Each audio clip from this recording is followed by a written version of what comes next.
Bom dia a todos e a todas.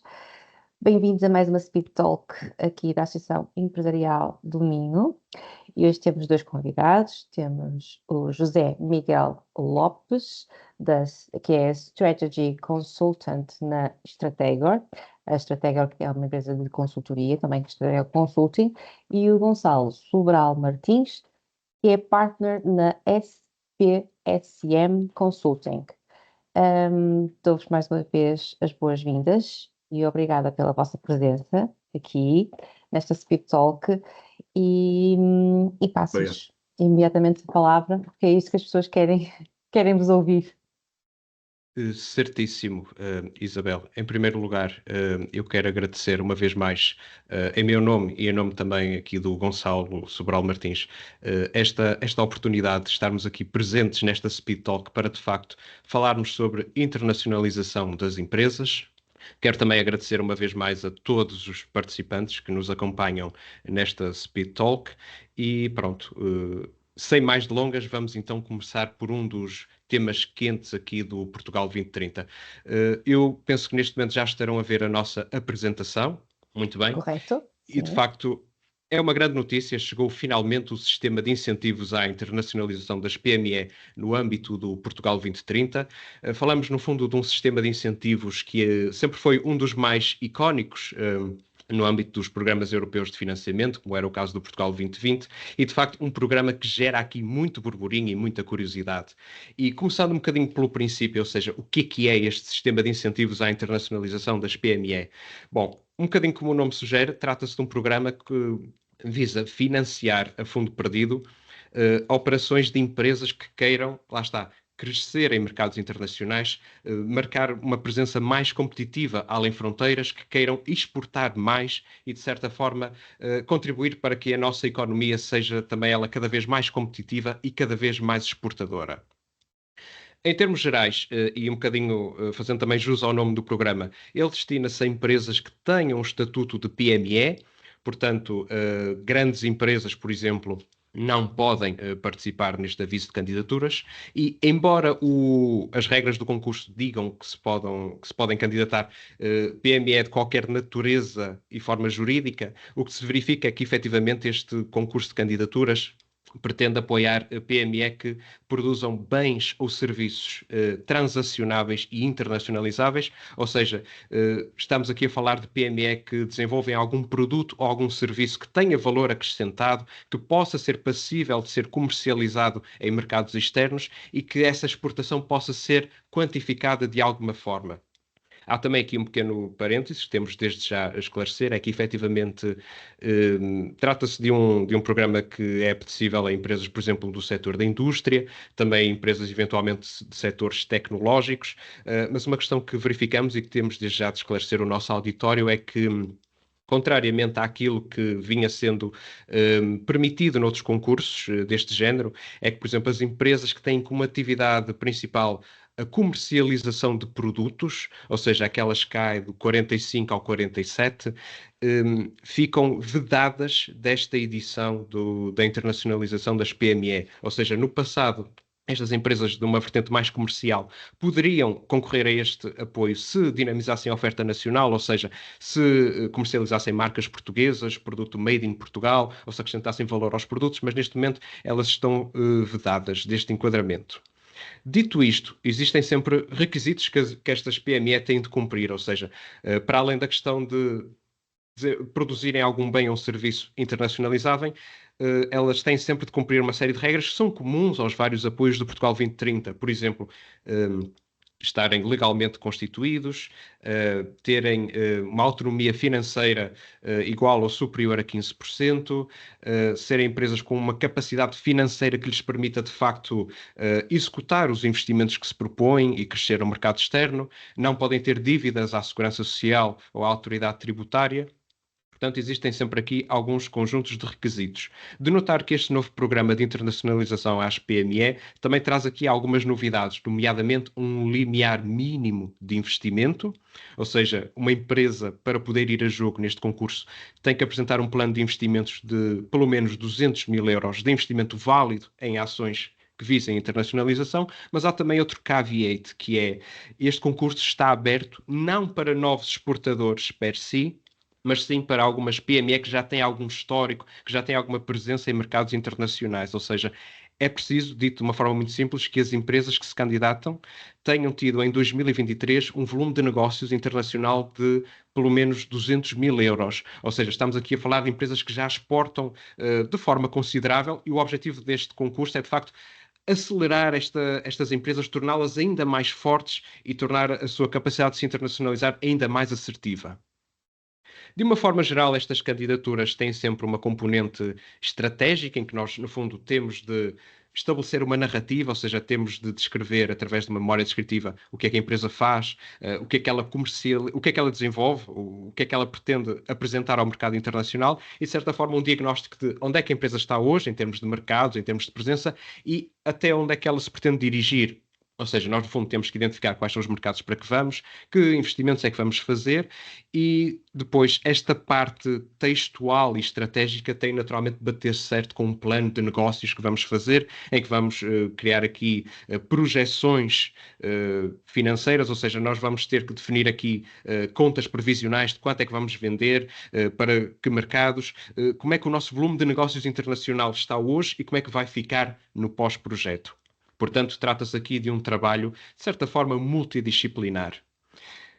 Como dito, este concurso da internacionalização das PME e as empresas que nos acompanham e que já tiraram partido de fundos, por exemplo, no âmbito do Portugal 2020, vão perceber que há aqui alguns objetivos em comum com aquilo que têm sido tradicionalmente os programas de internacionalização das PME, mas também algumas novidades. Efetivamente, como já falado, o investimento mínimo passou de 25 mil euros para 200 mil, ou seja, desde logo altera-se aqui a estrutura dos projetos que podem ir a jogo. Também, como referido, há aqui um requisito de taxa de exportação prévia, um volume de negócios internacional de pelo menos 200 mil euros, quando antigamente este volume, quando existia, era de 25 mil euros e havia até oportunidades em que as empresas, mesmo sem qualquer maturidade internacional, poderiam também aproveitar este aviso. Depois, existe também aqui um incentivo máximo a dar por cada projeto, é uma situação que depois que o Gonçalo vai falar mais adiante.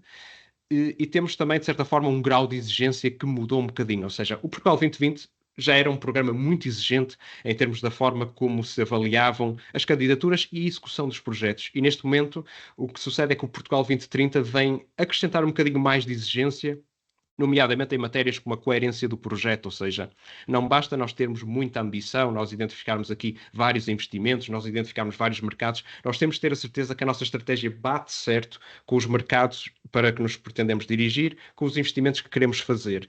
E uma questão também que se nota cada vez mais é que há aqui uma preocupação com duas questões que são comuns a outros programas de Portugal 2030. Por um lado, tem a ver com a componente digital, ou seja, vivemos cada vez mais numa economia digital.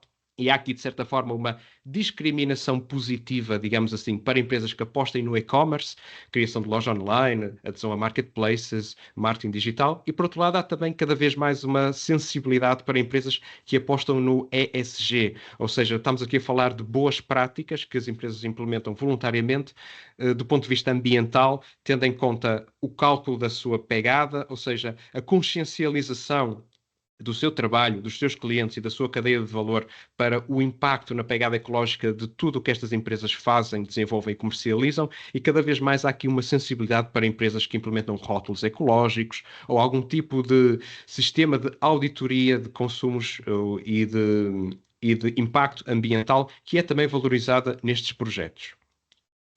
Para terminar só este capítulo da minha conversa e também para dar um pouco de voz ao Gonçalo Martins, eu quero só esclarecer que, em termos gerais, que tipo de projetos é que podem ser enquadrados neste concurso? Essencialmente, projetos que tenham como objetivo entrar em novos mercados através de prospecção, através de presenças, por exemplo, em feiras internacionais, que é sempre um dos investimentos muito apetecíveis e muito valorizados pelas empresas. Tudo o que sejam atividades que permitam promover a nossa empresa no mercado internacional, quer numa lógica digital, quer naquelas lógicas mais outbound, digamos assim, de eventos, atividades de relações públicas. Como dito, tudo o que seja relacionado com criação de lojas online, presenças numa economia digital cada vez mais competitiva, Podem também ser contemplados projetos que visem a criação e a promoção de marcas a nível internacional. Inovações organizacionais está relacionado com a forma como nós gerimos os nossos clientes, a forma como nós comunicamos com o mercado, ou seja, tudo o que sejam upgrades nestas lógicas, implementação de novos comportamentos que nos permitam ser mais competitivos internacionalmente, também são contemplados. E, por fim, tudo o que esteja relacionado com certificações que nos permitam estar presentes em mercados caracterizados pela sua exigência. Bom, e tendo em conta que já falei aqui bastante sobre o enquadramento geral do aviso, eu penso que agora é o momento certo de passarmos a outro capítulo que interessa muito também às empresas, que é de facto a dotação orçamental que está em jogo e as taxas de apoio. E por isso, nada melhor do que passar aqui a bola ao Gonçalo Sobral Martins, que ele sim vai nos falar sobre estas contas. José Miguel, muito obrigado pela passagem de bola, ainda que já estejamos fora do euro, infelizmente.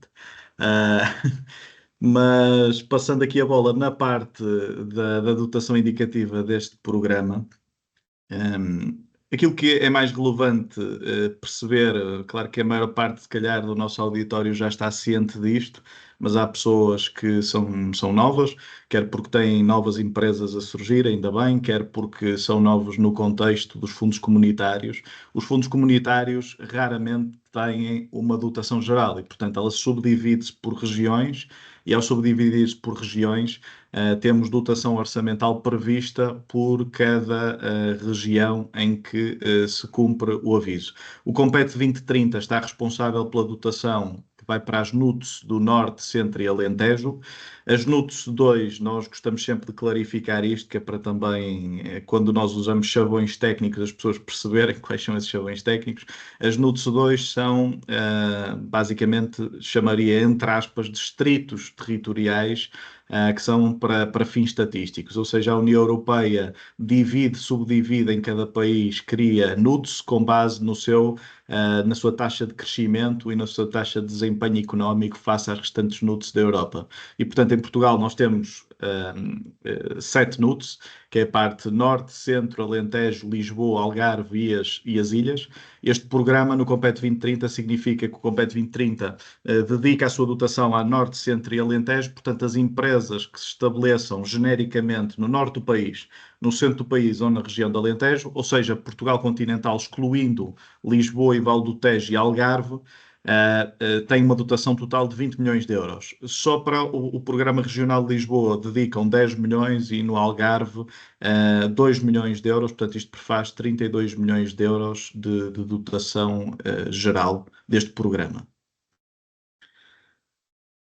Relativamente à parte da natureza do apoio financeiro, o internacionalização e o próprio qualificação das PME desde o Portugal 2020 sempre teve uma dotação exclusivamente a fundo perdido. Portanto, nós quando falamos aqui de comparticipação estamos a falar sempre de uma subvenção não reembolsável, ou seja, a empresa face ao total que seja aprovado para apoio, pagará, grosso modo, 60% e receberá 40% do investimento que seja considerado elegível. Temos que salientar aqui algumas coisas, que é, para todo o país, esta comparticipação é de 40%.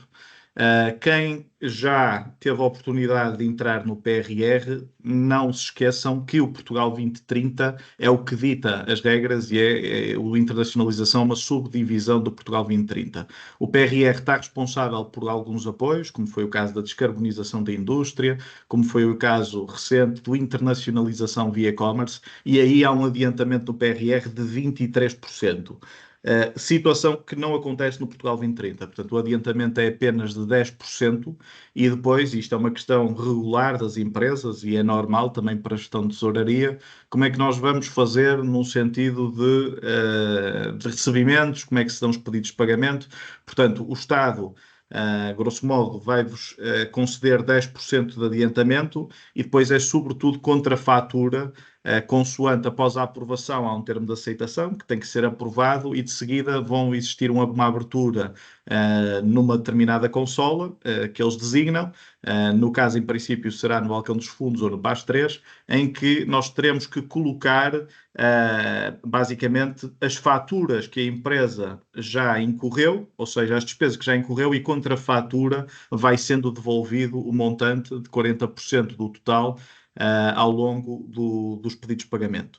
Há aqui uma ressalva que é, à exceção da região NUTS 2 do Algarve, portanto, Norte, Centro, Alentejo e Lisboa e Vale do Tejo, nós temos um apoio máximo absoluto de 315 mil euros por empresa. Ou seja, estes 315 mil euros não é de mapa de investimento, é dentro dos 40% que são comparticipados face ao mapa total, estamos a falar de 315 mil euros de apoio máximo que a empresa poderá ter. Passando agora a falar sobre as despesas elegíveis, as despesas elegíveis é um ponto muito relevante de clarificar. As despesas elegíveis, obviamente, nós damos aqui os exemplos mais fulcrais. Em qualquer incentivo financeiro há sempre a necessidade de falar com pessoas experientes ou com consultoras que já estejam tarimbadas no tema, porque há sempre questões que são ad hoc. Mesmo quem já fez centenas ou milhares de candidaturas, e está aqui o José Miguel também com esse caso que não me deixa mentir, somos sempre surpreendidos com a originalidade de algumas pessoas e de algumas empresas e, portanto, há sempre casos ad hoc a analisar, há sempre situações que o próprio APMEI não tem e o próprio AICEP não tem disponibilizado ou analisado e, portanto, aí casos adicionais a estes é o que quero referir face ao que vou falar, poderá ser sempre possível, teremos que analisar caso a caso. Os principais despesas elegíveis, contratação de RHs qualificados, o salário base mensal subiu consideravelmente, também a inflação e o tempo assim o ditaria, não é? Antes era até 1.850 euros de base mensal mais TSU no Portugal 2020, neste momento está em 2.250 euros mais TSU. Algo muito relevante, algo muito importante é referir sobre estes RHs qualificados, que basicamente RHs qualificados, na definição de qualificados, não é a mesma que se dita, por exemplo, no CIFID, que algumas empresas aqui já devem ter recorrido, que é 12º ano técnico. Não, para efeitos de internacionalização ou de qualificação PMEs, a entrada de RHs qualificados, a contratação e não podem ser como participados RHs que já estejam de alguma forma na empresa ou que tenham ligação. RHs contratados são RHs qualificados pelo menos com licenciatura, portanto nível 6 do Quadro Nacional de Qualificações. Por outra parte, só podem ser comparticipados, ainda que haja um mérito notório e no mérito, já vamos ver à frente, é distribuído uma majoração para quanto mais contratados a empresa se comprometer, melhor nota terá na sua avaliação. Ainda assim, a contratação de RHs comparticipados só vai a 2 pessoas. Portanto, por mais pessoas que coloquem, que vai ser bom para a majoração, o apoio só é disponibilizado para 2 RHs. Passando ao segundo ponto, a participação em feiras e exposições internacionais seria aquilo que será mais notório pelo próprio nome do programa. Aqui as feiras e as exposições internacionais são muito relevantes no sentido que muitos custos estão contabilizados, desde custo com stand, desde parte de estadas, viagens, até tradutores internacionais e alguma consultoria ad hoc que possam ter em determinados países, porque estamos a falar, poder fazer feiras não há limitação, desde Espanha ao Tibete. Portanto, cada país depois terá o seu contexto mais ad hoc e mais complexo também do ponto de vista de tradução, etc. Depois, ações de prospecção de captação de novos clientes. Nós aqui, até a organizar esta Speed Talk, a Strategory e a SPCM lembrou-se de destacar neste ponto um ponto que muitas vezes as empresas não se recordam e mesmo às vezes consultoras mais experientes também não se recordam de dar essa sugestão aos clientes, que é grande parte das pessoas que nos estão a ouvir e que nos ouvirão depois na gravação desta Speed Talk terão as suas indústrias e quando nós queremos passar algum grau ou de halo effect ou até também de confiança, importa às vezes mais do que ir ao cliente, que o cliente veja as nossas instalações, aquilo que nós temos, a nossa capacidade de trabalho e, portanto, aquilo que se chama viagens invertidas estão contabilizadas. Ou seja, o grau de internacionalização não é só fora do país, é também trazer pessoas que possam ser potenciais clientes e investidores a visitarem-nos e também beberem um bocadinho da nossa realidade. Depois, relativamente à parte de implementação de novas ferramentas e canais digitais, portanto aqui é exatamente o que o nome diz, o José Miguel também já fez um excelente trabalho no sentido de dar algumas diretrizes e algumas ideias. O e-commerce está cada vez mais relevante e, portanto, até para alguns segmentos de negócio o e-commerce será cada vez mais relevante e se não mesmo dentro de 10, 20 anos um canal único para alguns setores de atividade.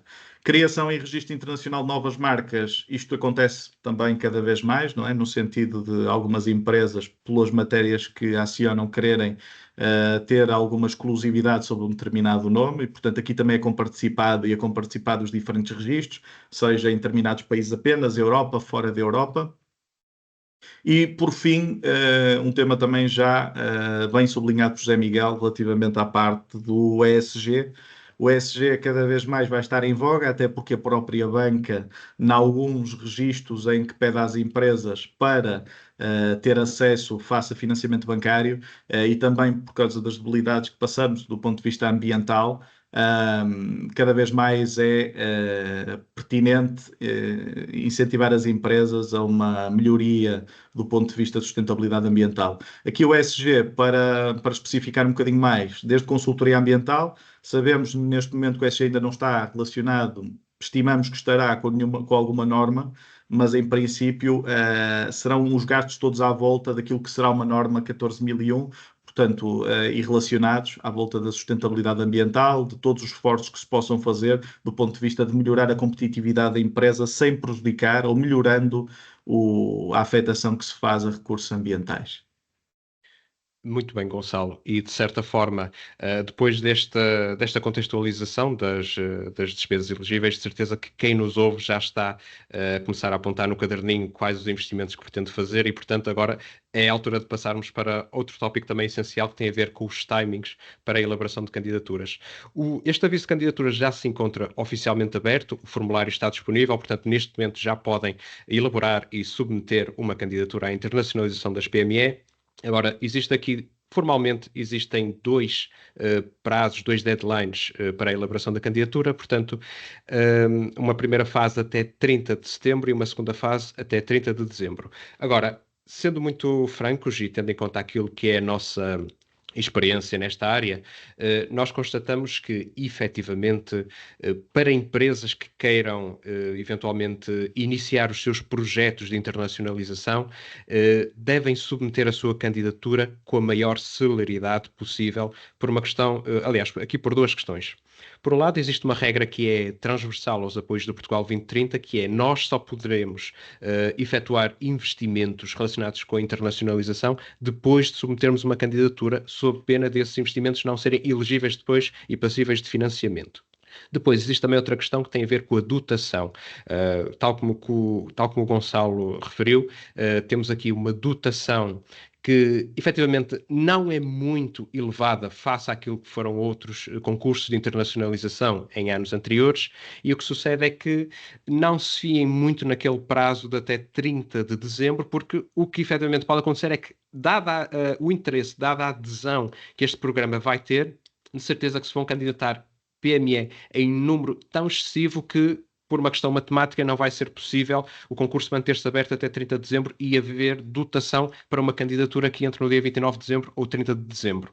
Portanto, na medida do possível, o ideal era que submetam a vossa candidatura, se for essa a vossa pretensão, até 30 de setembro e pronto, foquem-se, imaginem o 30 de setembro como o único deadline que existe. Agora, há aqui também uma questão que, por uma questão de transparência, nós temos de transmitir. As regras do aviso fazem aqui uma separação entre dois tipos de empresas que submetam candidatura, ou seja, o que é dito é que na fase 1 vão ser avaliadas e objeto de decisão de financiamento ou não as empresas que tenham um volume de negócios internacional superior a 1 milhão de euros. Ou seja, empresas que tenham exportado em 2023 um valor superior a 1 milhão de euros podem submeter a sua candidatura até 30 de setembro e depois terão a sua candidatura avaliada e, caso obtenham o direito ao financiamento, terão esse financiamento. As PME que não cumpram este requisito de ter 1 milhão de euros de volume de negócio internacional em 2023 podem ter a sua candidatura avaliada à mesma, podem ser consideradas elegíveis para financiamento, mas vão ser sempre objeto de uma decisão formal nesta matéria apenas na segunda fase.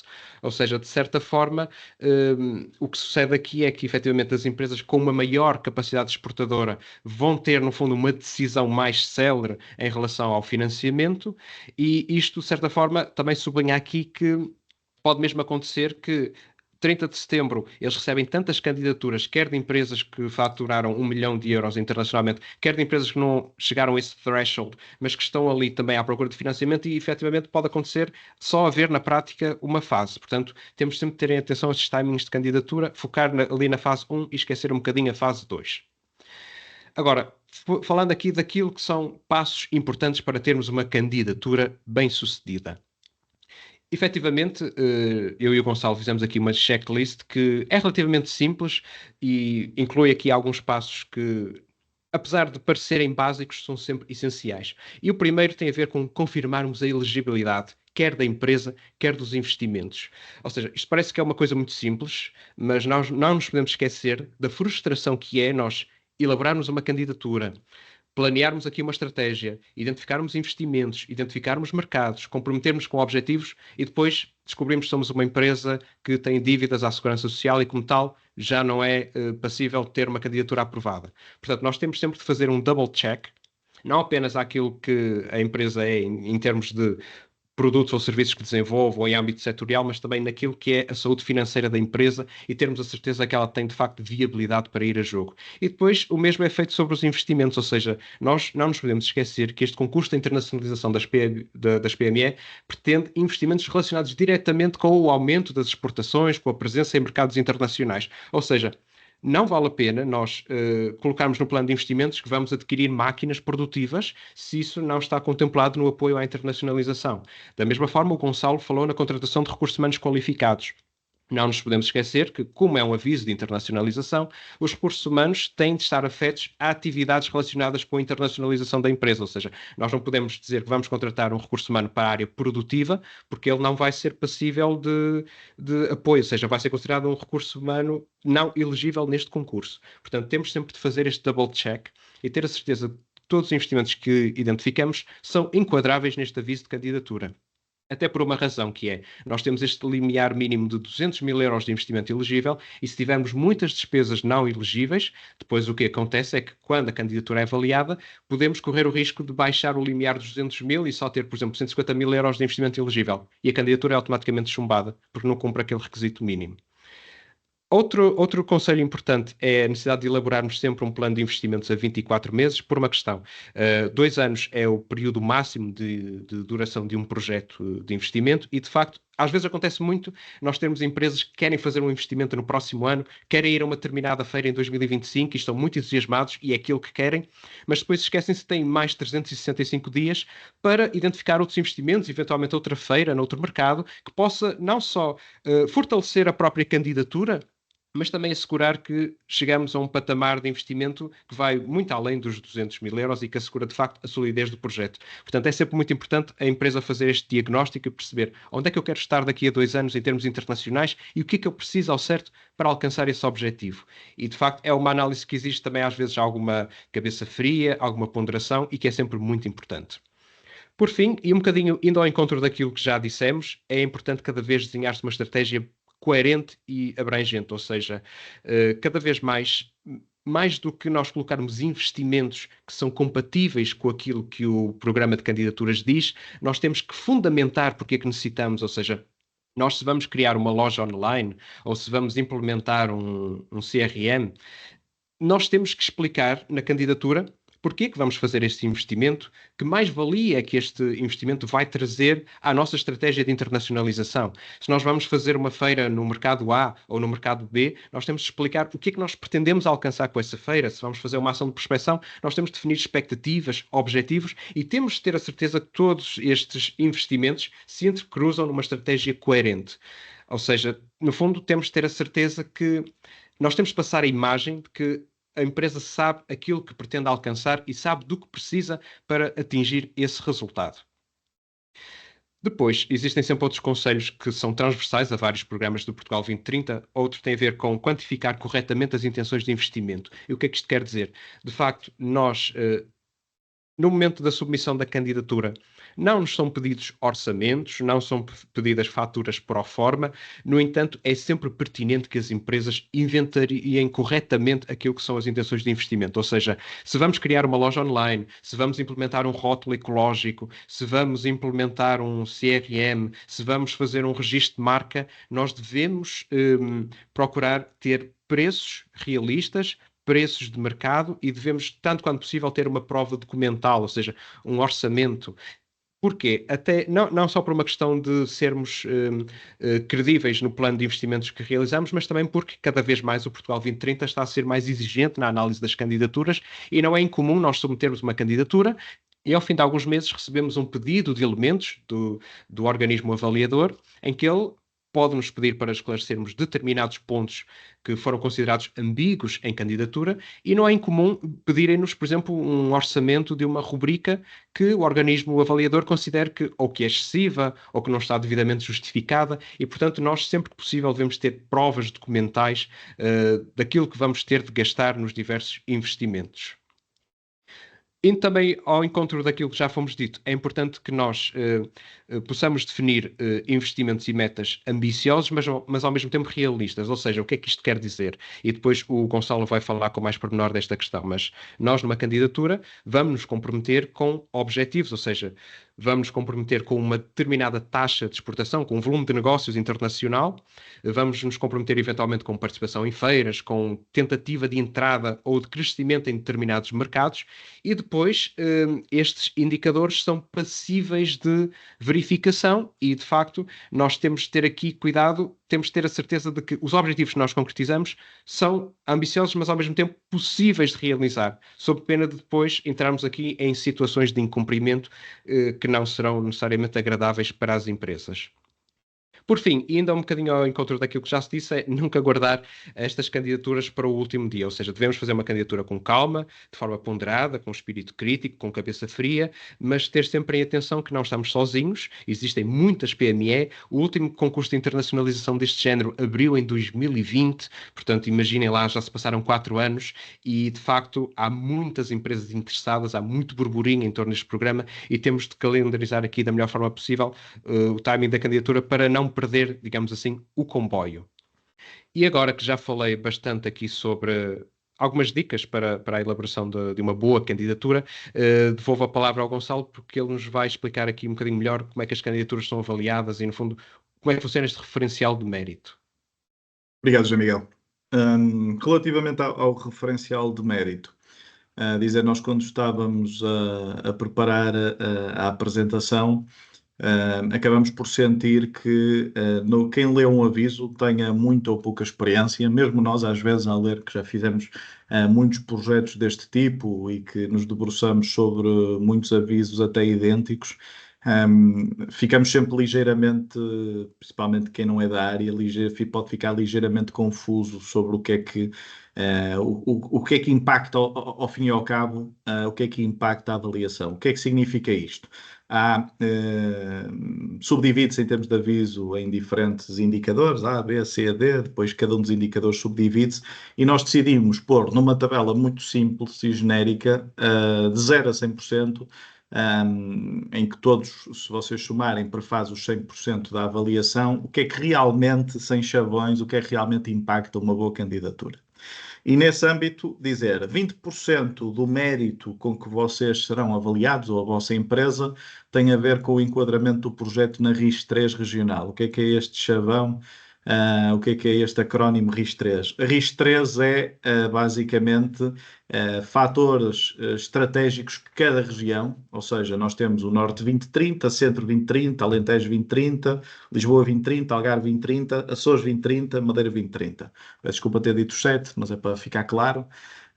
Ninguém se importará, e cada uma destas regiões e destas equipas define, ao fim e ao cabo, quais são as suas diretrizes estratégicas e o que é mais relevante para cada uma destas NUTS, nestas regiões, alavancar. Portanto, o Norte está abaixo em determinadas fileiras, o Lisboa noutras, Certamente a necessidade de impactar o Alentejo em termos turísticos é muito superior ao do Algarve, etc. E, portanto, cada RIS3 regional tem as suas metas de cada 10 em 10 anos, ou cada quadro comunitário, que no final terá que... E, portanto, quando nós apresentamos um projeto de 20%, é esse enquadramento, ou seja, aquilo que a região precisa. Eu estou a dar ou estou a dar outra coisa que a região não precisa. Depois, passando para a coerência e adequação do projeto, é uma coisa um bocadinho mais individual e não tem tanto de enquadramento com a própria região, mas é a coerência e adequação, ou seja, quem vai avaliar, ver se aquilo a que vocês prestam está coerente com os investimentos que vão fazer. Isto são 15% e já prefaz 35%. Chegamos aos 50% da avaliação no caráter inovador da operação. Aqui, eu não gosto muito deste termo, mas é o termo que está impactado. Porquê? Porque nós andamos, muitas vezes, no discurso de ideia, e Manuel de Frascati e Manuel de Osli, quem trabalha mais ideias, sobretudo CIFID e IDTs, anda sempre a corrigir as empresas, a ideia e não a inovação. E depois coloca-se aqui o chavão caráter inovador. Pronto.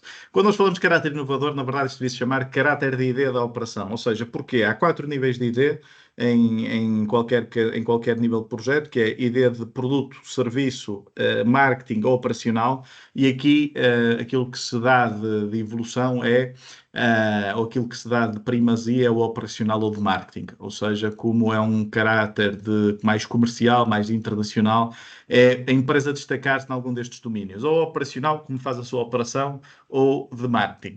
Porquê é que eu estava a fazer esta diferenciação entre inovação e ideia muito rapidamente, só para vocês entenderem o que é que eu quero dizer. Ideia é quando a empresa faz algo acima do estado de arte. Inovação é algo muito mais simples, porque eu posso, se eu não tiver um computador e comprar um computador para a minha empresa, esse computador vai ser inovador.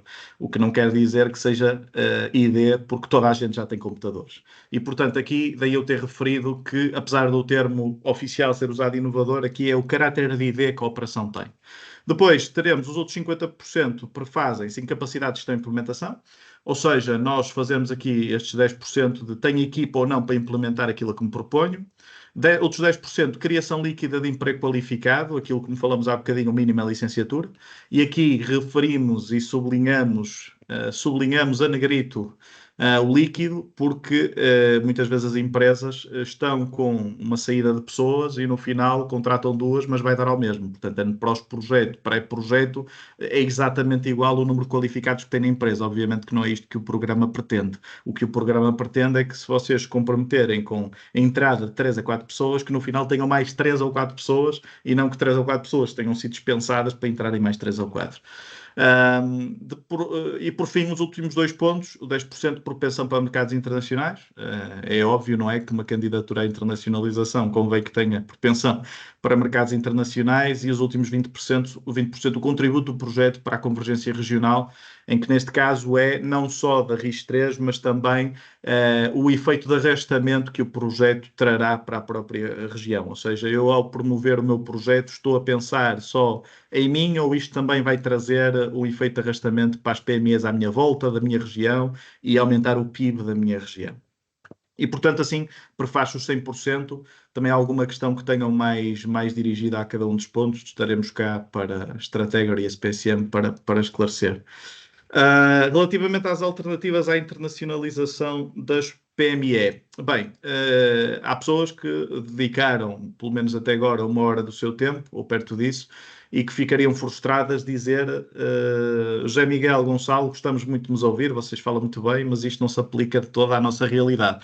E, portanto, para vocês não ficarem tristes porque o mundo não é só a internacionalização das PME, nós trazemos aqui algumas alternativas que se podem consubstanciar para a vossa execução das vossas empresas. Pronto, alternativas imediatas à internacionalização. O menos óbvio, porque às vezes, se não têm capacidade para entrar na internacionalização individual, podem equacionar operações em conjunto, nem sempre é fácil. Ou seja, equacionar não tem o mínimo, por exemplo, pode ser por várias questões que não se enquadram com esta internacionalização. Logo à partida, ter que ter o mínimo de 200 mil euros para investimento, e logo à partida também não terem realizado 200 a 1 milhão de euros de exportação no pré-projeto. Portanto, às vezes as operações em conjunto, que vai abrir ao longo dos próximos anos, é uma alternativa até já abriu internacionalização por via de associações empresariais, como a Eminho é exemplo, e que penso que já realizou algumas iniciativas destas, e portanto às vezes juntarem-se com outras empresas pode ser relevante no sentido de cumprir estas métricas que individualmente não cumpririam. Por outro lado, qualificação das PME, operações individuais, é um programa que neste momento está em linha com a internacionalização e já está aberto. É ligeiramente diferente, não tem um foco tão internacional, mas tal como o nome indica, de qualificar internamente a empresa. Agora, muitas das coisas que foram ditas replicam-se por completo para a qualificação, inclusive os limiares mínimos de investimento, mas para quem não tem tanto um foco de internacionalização, não atua em mercados externos e pretende é qualificar a empresa, contratar pessoas qualificadas, pode ser uma alternativa e podem falar quer com a Strateger, quer connosco, a SPSM. Depois, para empresas que tenham neste momento um menor grau de investimento, o sistema de incentivos de base territorial é sempre uma proposta interessante. O sistema de incentivos da base territorial, para quem já é mais tarimbado nestas leads, vem substituir aquilo que era o SI2E e também o Programa de Apoio à Produção Nacional. O PAPN era um programa que abriu há cerca de 4, 5 anos e que tinha um limiar de investimento, salvo erro, porque na altura fizemos alguns, 235 mil euros de máximo de investimento. Neste momento, os incentivos de base territorial vão até 300 mil euros de investimento e basicamente é para empresas que têm um cariz mais regional. Regional no sentido de não ter ambições de escalar em termos nacionais e internacionais e, portanto, pode ser aqui um bom substituto ao internacionalização. E depois ainda deixamos aqui mais 3 alternativas. Internacionalização via e-commerce. Algumas empresas já entraram via e-commerce, infelizmente, e portanto, se algumas empresas aqui disseram eu já entrei nesse programa e ainda não obtive resposta desde há quase um ano, é normal, porque é normal, infelizmente é normal. Nós, até confidenciar, quer a Strateger, quer a SPSM fizeram diferentes internacionalizações via e-commerce, os da segunda fase ainda não têm resposta e, portanto, é normal que ainda não tenham tido resposta, mas abrirá novas fases e, portanto, apesar da morosidade, porque há poucos técnicos, infelizmente, no AICEP e no IAPMEI para avaliar este tipo de projetos, a internacionalização via e-commerce, via PRR, vai abrir novamente. É à volta de 85 mil euros de investimento elegível, com participação a 50%. Portanto, é para programas muito mais pequenos que este, mas que também traz outro grau de interesse para empresas menores. E, por fim, as outras 2 alternativas são alternativas que nem diria substitutas, mas sim complementares. Nós muitas vezes notamos que de forma honrosa e de forma mais do que até idónea, as pessoas ficam 10, 12 horas, principalmente administradores, a trabalhar no crescimento da sua empresa, muitas vezes com sacrifício pessoal e familiar, mas depois eu volto a referir 10 a 12 horas por dia, não estou a falar por ano, obviamente, 10 a 12 horas por dia, mas depois não perdem 1 hora por ano, e sublinho por ano, portanto não foi lápis meu, 1 hora por ano para reduzir IRC.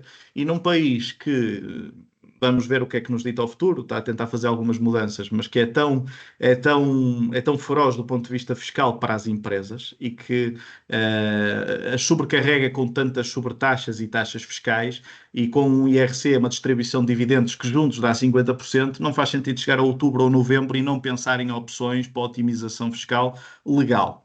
E, portanto, o REFAI e o CIFID aparecem aqui, quando estávamos a preparar esta Speed Talk, foi unânime da parte da Strateger e da SPSM em considerá-las, porque se não só são os 2 benefícios fiscais mais tarimbados e com mais representação já nas empresas, inclusive o CIFID superou o REFAI nos últimos 2 anos, mas também são complementares à internacionalização. Eu não vos quero adormecer e também para não estender muito esta call, mas há um limite chamado limite máximo dos auxílios regionais, que é quando um programa não pode ultrapassar determinadas percentagens. Ou seja, eu tenho um telemóvel, se quiser participar este telemóvel como ativo produtivo, eu tenho máximos que tenho por região e por ser pequena ou média empresa. Obviamente, se a internacionalização é 40% e neste momento uma pequena empresa tem uma comparticipação de 50%, por exemplo, poderá usar o REFAI nos remanescentes 10% e esses 10% dão para redução de IRC, é dinheiro que não entra na empresa, mas não sai, e, portanto, é igualmente meritório.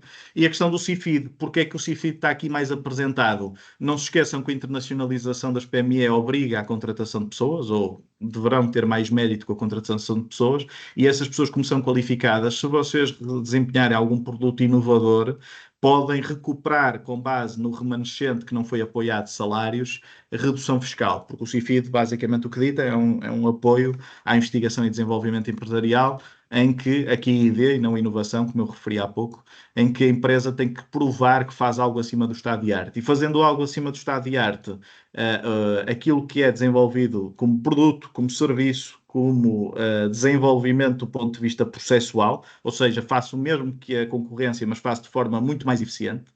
Esse trabalho e esse tempo gasto colaborador é compensado para a redução de IRC. Portanto, vocês podem pensar em pessoas que vão ser comparticipadas via internacionalização, portanto, a fundo perdido, e que na restantes 60% podem ser comparticipados na redução de IRC das empresas.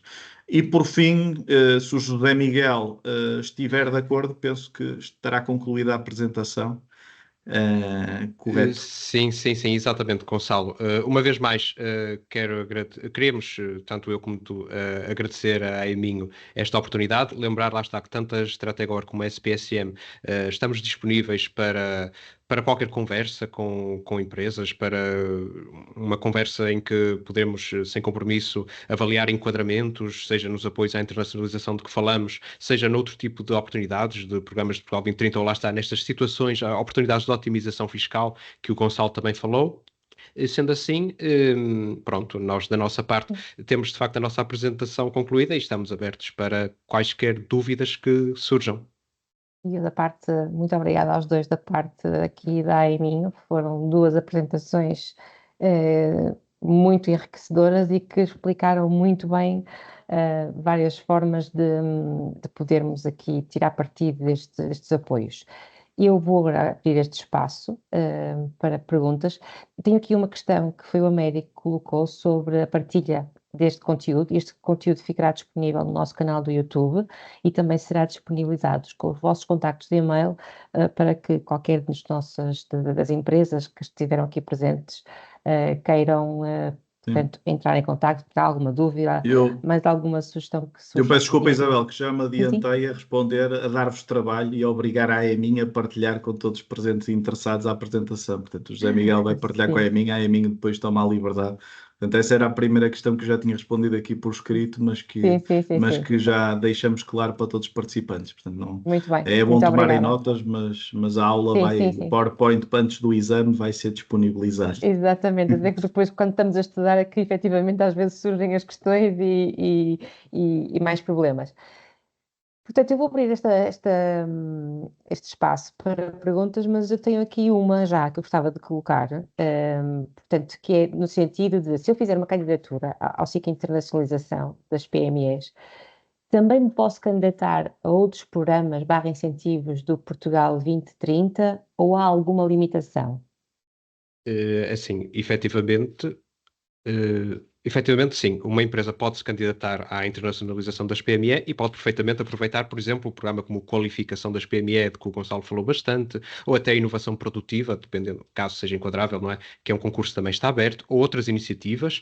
Agora, o que é que nós temos de ter aqui em consideração sempre? É que nós temos de ter em atenção que as despesas, os investimentos que nós identificamos, que nós colocamos na candidatura à internacionalização, se eles forem passíveis de financiamento por esse programa, eles depois não podem ser financiados por outro programa. Eu vou dar aqui um exemplo muito concreto.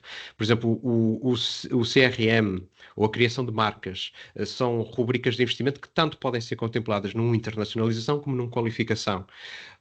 Efetivamente, se uma empresa quiser fazer uma candidatura a estes dois programas, ela só deve colocar estas rubricas de investimento num dos programas para evitar aquilo que se chama uma duplicação de ajudas. Ou seja, nós não podemos receber financiamento de dois lados para o mesmo investimento. E estas situações são depois verificadas pelos organismos reguladores. Portanto, temos de ter sempre este caveat em atenção, mas as empresas devem aproveitar os fundos comunitários se forem ao encontro daquilo que é a sua estratégia e se forem enquadráveis, sim, by all means, aproveitar. Muito bem, obrigada. Eu tenho aqui uma questão, enquanto estava aqui a responder, José Miguel, eu estava, portanto, aqui a ler, o Américo colocou esta questão, que é: este programa só permite a concurso empresas que em 2023 já estiveram na internacionalização? Sim, efetivamente o que sucede é que é preciso que no pré-projeto, ou seja, o pré-projeto é o ano 2023, as empresas tenham um volume de negócios internacional de pelo menos 200 mil euros. Ou seja, na prática é isso, em 2023 tem que ter pelo menos um volume de negócios de 200 mil euros, que é comprovado pelas contas da empresa e depois pela IES de 2023. Sendo esta uma situação que infelizmente barra aqui algumas empresas, lá está, o Gonçalo fez ali também um excelente trabalho de identificar ali outras oportunidades de investimento para empresas que infelizmente não conseguem cumprir este requisito que nós reconhecemos que é aqui exigente, de facto. Sim, só uma última nota também complementar a esta, que é nós na própria preparação e ao ler tudo, infelizmente estes avisos estão cada vez mais extensos, com cada vez, e eu digo isto mesmo, infelizmente não foi por acaso, porque também a compreensão e para termos empresas que entrem para estes programas, a facilidade e a simplicidade de discurso é cada vez mais importante.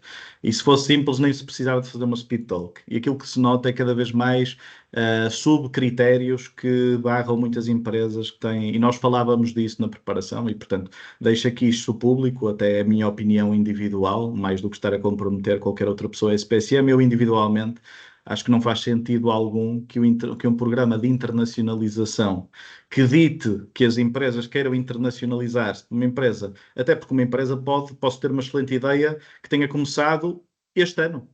E, portanto, esbarra logo a minha possibilidade de internacionalizar a minha ideia porque tenho que ter um histórico e, portanto, também está aqui um efeito diria, de democratização dos fundos que não é cumprido, não é? Que é quem já faz é que vai ser apoiado e quem...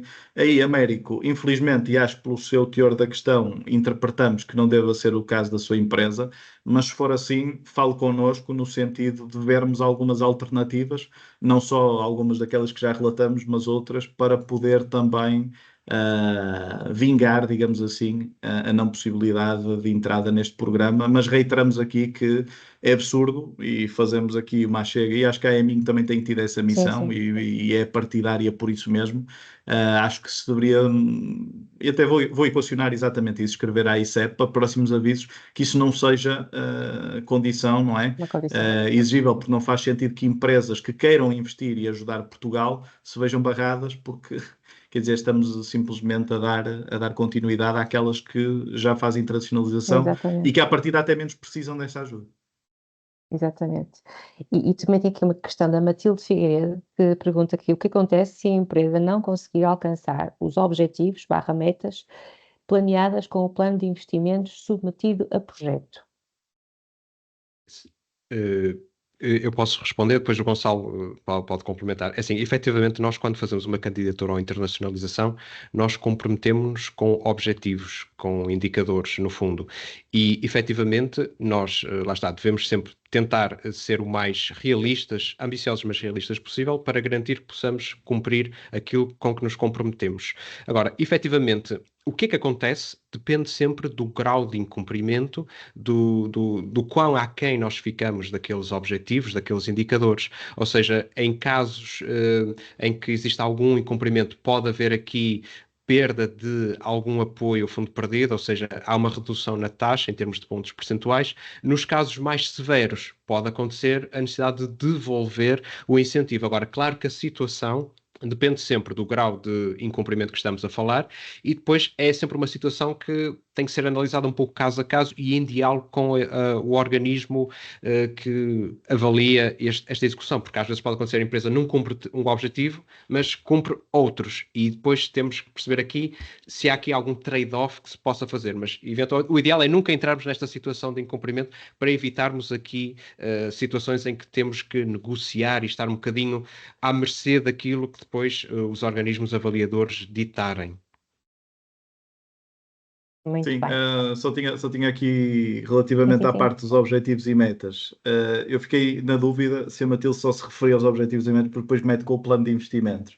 Portanto, relativamente ao plano de investimentos, nós até depois podemos partilhar isso, Há nos próprios anexos uma tabela específica já sobre isto que o José Miguel estava a referir. Há mesmo uma tabela em que deixa claro se o grau de comprimento for fácil. Imaginemos que nós diremos ao plano de investimento 200 mil euros. Depois, 200 mil euros tem que ser sempre o mínimo, mas 300 mil euros. Depois cumprimos apenas 80% deste montante. Já está previsto o grau de penalização. E aí dizer se há coisas negativas, como eu tinha referido há pouco, também há coisas positivas, porque a penalização é muito reduzida. Até só está prevista até 50% de grau de incumprimento, só está previsto até 2 pontos percentuais no fundo perdido. Portanto, 2 pontos percentuais, se quem fez não queria dizer 2%, queria dizer 2 pontos percentuais, significa que no máximo a empresa só pode ter 38%, ou seja, no mínimo terá 38% sempre de apoio de fundo perdido. Portanto, para 40 para 38, não cumprindo metade do mapa, não há uma grande penalização, diria eu. Exatamente. Sim, sim. Muito obrigada pela resposta. Eu só tenho aqui uma última pergunta que eu fiquei, que é, se uma empresa quiser participar numa feira internacional, ou seja, como visitante, mas sem o estatuto de expositor, ou seja, sem o stand, sem a parte de ter um stand, essa ação é apoiada no âmbito do aviso? Sim, no fundo acaba por ser equiparada a uma ação de prospecção, ou seja, nós não vamos à feira como expositor, mas vamos à feira para fazer contactos, para networking, para angariar leads, clientes, portanto é enquadrável numa rubrica de investimento diferente da participação, da exposição em feira, mas sim, é perfeitamente enquadrável. Muito bem, muito bem. E nós também já vamos com algum tempo. Já foi uma speed, que já foi Uma menos slow speed. talk. Foi uma slow talk, mas é um tema realmente muito pertinente e numa fase em que realmente a sustentabilidade das empresas e a produtividade e o enfrentar estes desafios todos que vão surgindo, é importante termos aqui mais noção de como podemos prosperar e Sim. internacionalizar. Eu não sei se mais alguém vai querer colocar questão. Acho que, acho que já tivemos aqui uma boa interação, portanto, não sei se vocês querem dizer mais alguma coisa, se mais E, algo mais eventual- chega. Eventualmente, nós, da nossa parte, é agradecer uma vez mais a presença e o interesse das pessoas em aproveitar, de facto, os fundos comunitários. De facto, acho que a única coisa que eu posso, eventualmente, acrescentar é que as empresas que queiram, de facto, aproveitar esta oportunidade ou outras do Portugal 2030 devem, acima de tudo, fazer as coisas de certa forma, de um ponto de vista crítico, ou seja, é sempre muito importante, quer as empresas façam as candidaturas internamente, quer recorram a entidades consultoras, devem sempre terem atenção que devem ter aqui um espírito crítico de perceber o que erros é que devem evitar, ou seja, devem fazer as coisas com cuidado, devem ter sempre acesso a uma opinião de alguém que não esteja dentro das lógicas da empresa, que lá está, com uma perspectiva de fora, possa eventualmente identificar ali vulnerabilidades ou aspectos a melhorar uma candidatura, ou seja, é sempre importante que as empresas olhem sempre estas candidaturas como um desafio e que, de facto, aproveitem estas oportunidades, mas sempre com a noção de que é um trabalho multidisciplinar, que leva o seu tempo e que nunca deve ser feito à pressa, eventualmente. Muito bem. Perfeito. Eu não tornaria a talk mais slow. O José Miguel deu o mote Muito bem. final. Queria também agradecer. A Stratega é uma empresa com muita experiência na área, a SPSM mais recente, mas temos feito aqui sempre, mais do que tudo, é uma questão de empatia. Agradecer também à Joana Sequeira, pela oportunidade de ter juntado as duas estruturas e à Eminho por sempre estar disponível para nos aturar. E alguma Nada. questão que vá surgindo, nós também estamos disponíveis. Depois penso que a Eminho seguirá com as apresentações e com os contactos e, portanto, depois Exatamente. agilizaremos qualquer reunião que seja necessário. Exatamente. Vamos fazer exatamente essa partilha com os interessados e, portanto, e a partilha também no YouTube, que muitas vezes lá está, no offline as pessoas vão retirando as suas ideias e as suas dúvidas. Eu quero-vos agradecer mais uma vez, porque apresentaram, lá está, um tema bastante complexo, de uma forma muito, muito ligeira e fácil. E lembrar mais uma vez que nós temos mais Speed Talks que vão acontecer no futuro e temos também um evento a dia 17 de julho no Clube Hípico do Norte, em Esposende, com o tema, portanto, do o novo aeroporto de Lisboa e a linha de TGV. É um debate e sunset, nós temos aqui que nos enquadrar no mês de julho e dar um ar menos de trabalho a um tema sério e que importa a todos. Mais uma vez, muito obrigada a todos os Muito obrigado. presentes Muito obrigado. e até à próxima Speed Talk. Obrigada. Obrigado.